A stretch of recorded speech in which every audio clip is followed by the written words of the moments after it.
șciopănești german? Dai probă de anduranță cu mine? Zic, băi, și eu de norocit. Haide, mă, că te drumul la tine. Ce faci, domnul Matei?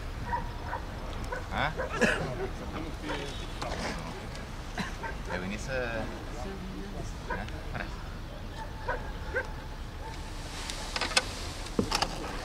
Ziua! Când era mic.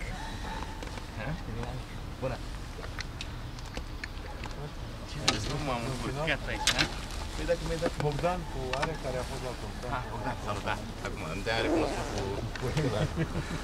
Nu m-a bătut nimeni. Mi-ai dat punct de reper o linie de tramvai care se funda în asfalt. Și că te ții pe linia de tramvai până a dispărut.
Da.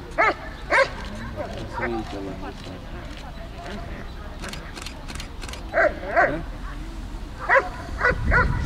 Păi da, în copul. Dar nu mai vine, mai știm câini doar. Nu, mai mâine vine.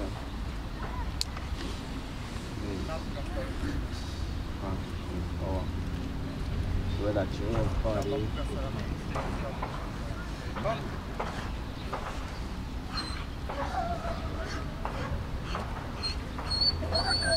mai e pe ăsta.